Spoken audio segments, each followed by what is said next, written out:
చెప్పము. అందరికీ నమస్కారం. హేమంత్ రెడ్డికి నమస్కారం. మేము చేయబట్టి ఇప్పుడు 35 ఏళ్ళు అవుతుంది. ఈ 35 ఏళ్ళ కూడా మాకు ఏమి ఇచ్చినావు, ఏం వేయినావు.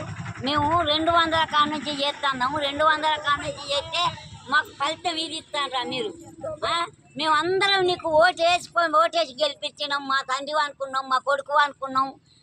మాకు ఇక్కడ అన్నం పెడతాం అనుకున్నాం.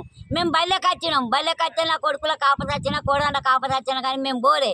ఇప్పుడు అలా దగ్గరకు వచ్చి ఏమంటుండ్రు కదా, నువ్వు బల్లెనే తినిపో, బల్లెనే ఉండిపో, మా కొడుకుల ఆపత్తికి నువ్వు వచ్చినావా, మేము పిల్లల ఆపత్తికి నువ్వు వచ్చినావా అని అంటుండు. మరి ఇప్పుడు మేము ఎటు పోవుడు, ఎక్కడికి పోవుడు, ఏం చేస్తుడు?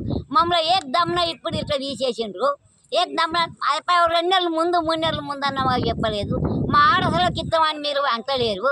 మిమ్మల్ని ఏ దమ్మున తీసేసి పిడాత మమ్మల్ని తీసేసినందుకు మాకు ఫలితం ఏమున్నది? మాకేమి ఇస్తాండ్రు మీరు? మేము ఇన్నేళ్ళు కూడా చేస్తే మేము 200% చేస్తే ఇప్పుడు జీతం పెరిగినాక మమ్మల్ని తీసేస్తాండ్రు. తీసేస్తే మేము ఇప్పుడు ఏం తినుడు, ఎట్లా బతుకుడు?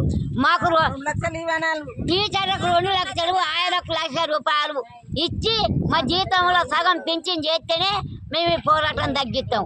లేకపోతే పోరాటం తగ్గేదే లేదు. ఇక్కడనే ఈయన కూర్చుంటాం. వీడు వచ్చినా మంచిగా, బతికినా మంచిగా. మాకు ఎవ్వరు మా కోసం ఎవరు కూడా, మా కొడుకులు రారు, బిడ్డలు రారు, ఎవ్వరు రారు.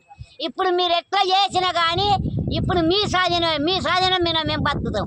మాకు చేస్తావా? మమ్మల్ని ఇక్కడ చేసి మీద చచ్చిపోమంటావా? అందరినీ మేము అందరం చచ్చిపోతాము. నీ పేరు రాసి చచ్చిపోతాం మేము. మాకు చేస్తేనే